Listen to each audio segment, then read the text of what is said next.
So I've been binging a lot of Charlie Morgan videos. If you don't know him, he's just this like really cool entrepreneur guy with a really weird hairline, but he's a really wise guy. So basically he taught me that okay, I'm talking to you specifically right now.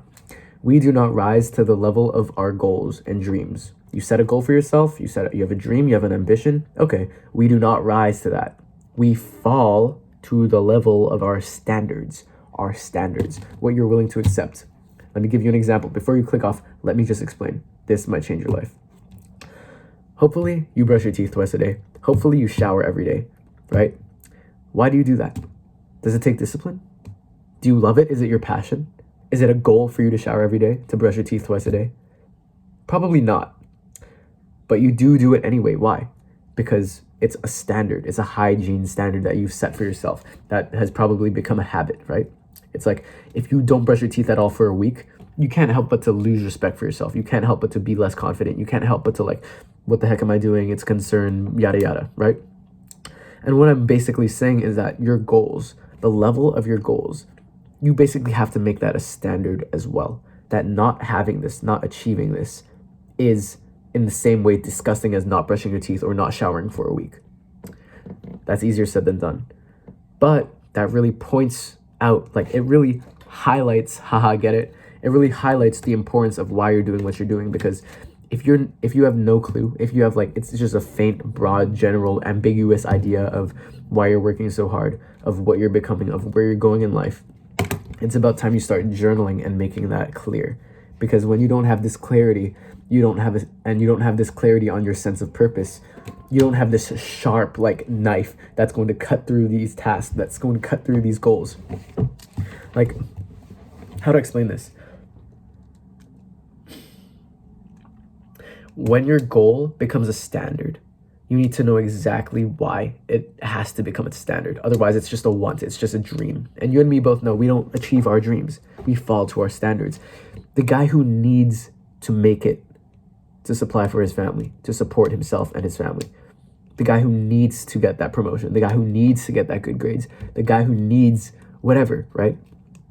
When it's a necessity, he oftentimes gets it. There's this saying, I forgot, like I'm gonna butcher it, but men do not change until their back is against the wall.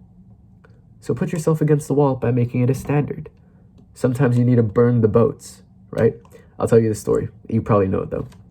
I don't really even remember it, but I think when these people, the Spanish people, I think, were going to conquer the Aztecs or something, I don't know. If they were going to conquer the Aztecs and they were on like the Aztec island or whatever, and they needed to conquer the Aztecs, they were like, oh, what if we fail? What if we yada yada? Like, what if they kill us all? The leader of that guy, that like charge, that attack, he burned down the boats so that they had no going back, so that they had to conquer the Aztecs or die. I don't know if that story is real or not, or if I just butchered it, or if it was some other like conqueror or something. I don't remember, but you get the point of the story that I'm trying to say. That was a long time ago. I learned that in like 8th grade. I forgot it all. But yeah, make your goals a standard. Make it so that not having it absolutely disgusts you, that it keeps you up at night. And that's easier said than done. And that's just something I've learned, but I don't know if it's something that's realistic for everyone. I don't even know if it's realistic for me. But one thing that I do know for sure is that when you are chasing something, you are chasing an ambition, you need to be pushed by two things.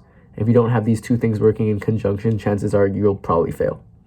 The first thing, let's say this is your goal, right?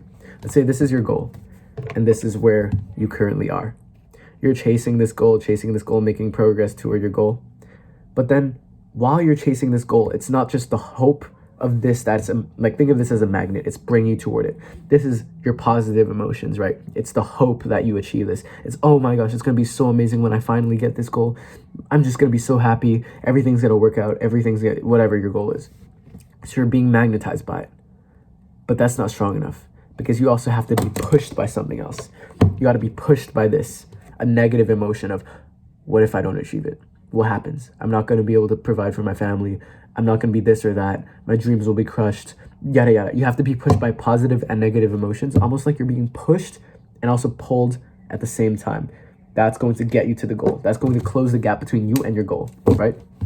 You're being repelled by this magnet, and you're being magnetized by this magnet, attracted by that magnet. And that's how you're going to achieve your goal. That's how you kind of achieve a sense of unlimited motivation, as they say. Unlimited energy, as they say, because you have two sources to pull from: your passion, your hope, positive things, right? Fulfillment, happiness, joy. But you're also pushed by fear, anxiety, anger, frustration. That's all I've learned so far. And I find that it works. It works pretty damn well. And the moment that I neglect one of these factors, I lose so much energy, because they work not as like 1 + 1. They work as like exponentially. When I'm pushed by fear and anxiety, but also I'm pushed by hope and like passion, oh my gosh, they just like multiply each other. I have so much energy. It's like sparks coming off of each other. I think that'll help you. Take that how you want it. Subscribe, please. It helps me a lot. Get after it.